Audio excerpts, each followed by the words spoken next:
At a time when bad news has been dominating the headlines, sports has shown us the power to change the world, at least for a moment. The year 2022 is definitely the year of sports. At the start, we had the Beijing Winter Olympics. And as the grand finale, we had the World Cup in Qatar and this iconic image of Lionel Messi kissing the trophy after Argentina defeated France in what I personally think is the most exciting and suspenseful World Cup final in 30 years. There's also a powerful message from the Atlas Lion, Morocco's outstanding performance, shooting up all the way to the semifinals, the farthest any African nation has reached in the World Cup history. What is this awesome power of sports? Let's hear it from my two guests. In Milan, we have Gianni Merlo, president of EIPS, International Sports Press Association. He's also a journalist with Italy's La Gazzetta dello Sport. In Beijing, China, we have Yan Qiang, sports commentator and founder of Score Sports. John, let me ask you about the emergence of what I would say the rest of the world, because the world football scene has been dominated, as you know well, by European and South American teams. And this time around, we have Morocco, our brother's team from the Arab world. We have Japan and South Korea beating expectations. What do you think is behind the rise of Asian power in soccer, football? First of all, I cannot say that Asia is on the rise.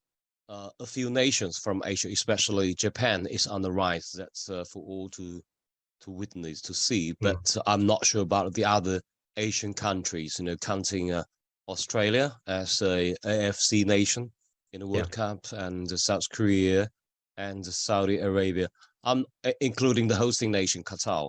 I'm not so certain that the whole Asia level has reached, the level of the Moroccans, of the African countries. But Japan is an outstanding example. They started their own system, and they declared their remote and middle distance targets, years ago. So they have all their plan, and they adhere to their roots of popularized sports across the nation, which they stick to their principles for the past 20, 30 years. And they don't simply just copy the models of other nations, of any those so-called advanced nations. Of course, they absorb anything helpful, from the other nations, but they stick to their own system. But talking about Chinese football, I want to ask John first, if you don't mind waiting, Gianni, about whether or not you think there is a model for Chinese football, for Chinese men's football to follow. Are there, for example, a Japanese model? Is Japan's model good for China?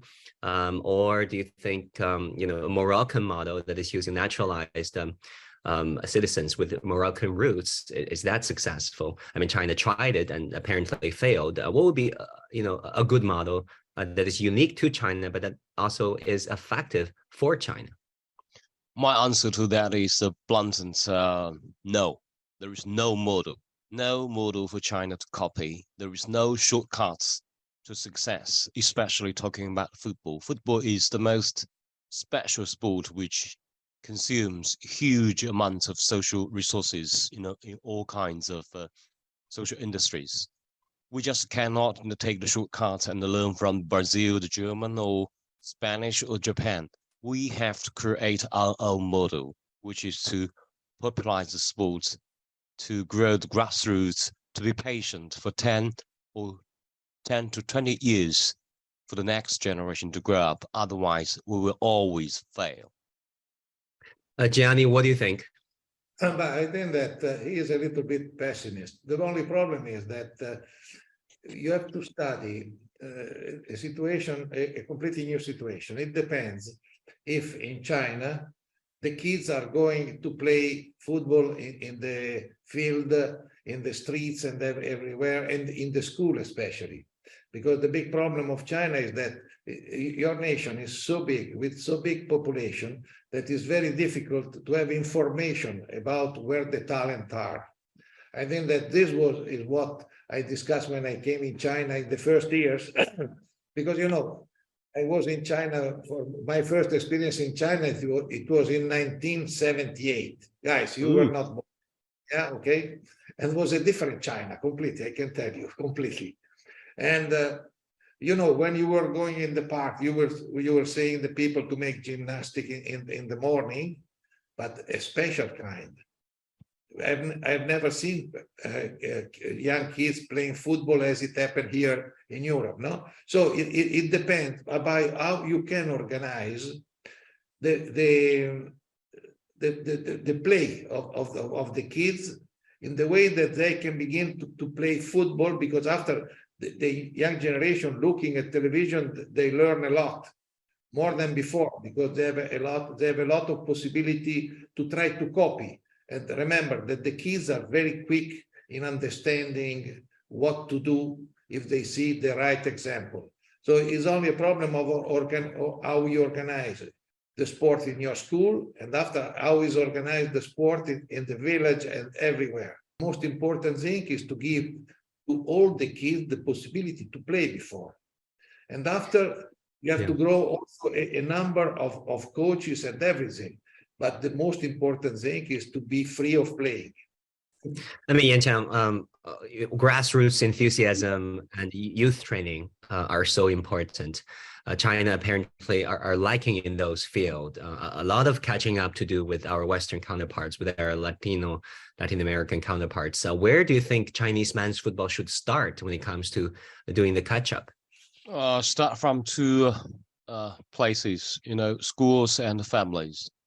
I mean, sports education has been just lagging behind in our old school education system for years now.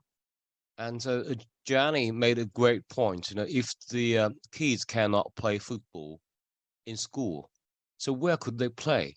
China has always put so much emphasis on academic success. You know, I know. School has been you are just one, you know, outstanding example of that. Good student. I wish I could have had the chance to play more football. I mean, I guess you wish too, right? That's the point, you know. If I wasn't cannot, allowed, really. I mean, schools, it is still not put so allowed. much pressure on academic performance.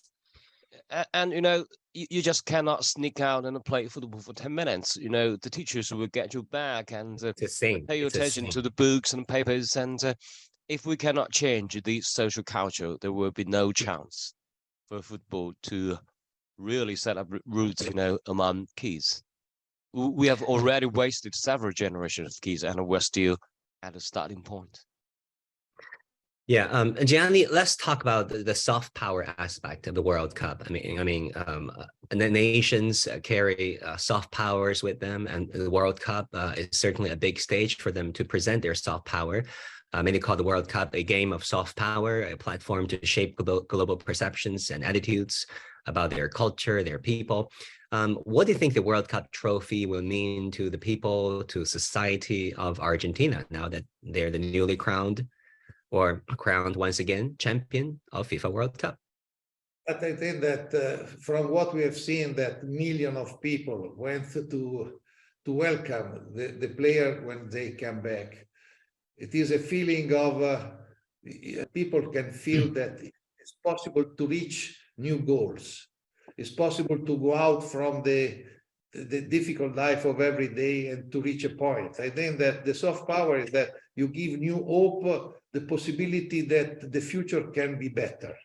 And I don't know after which kind of impact can have on the industries, on the business, because, you know, the situation around the world in this moment is very difficult everywhere. In some way, I think that this million of people in the street, it means that in some way, this World Cup has given a new hope, because people were enjoying it. And even in Naples here, where Maradona was a king, you know, in Napoli, there was a lot of people in the street for the winning of Argentina. Can you imagine? Everywhere there was demonstration also there. So it means that people want to believe that the future can be better, and that we can really, all the people of sport can speak together without problem. That sport is making bridge between generation and even between countries. Yeah, for sure. But let's not forget, John, Beijing, our home country, home city, has hosted 2022 Winter Olympics. which is also setting a very important milestone, making Beijing one of the very few cities who have hosted both the Winter and Summer Olympics. How do you see China's legacy and China's gains by hosting the Beijing Winter Olympics earlier this year? I think it's quite different from what I experienced in 2008, the first Summer Olympics in Beijing. This time around, it's more light-hearted. It's even more entertaining, which might sound funny at that time, but it was true. You know, people came to enjoy the sport more comparing to 14 years ago.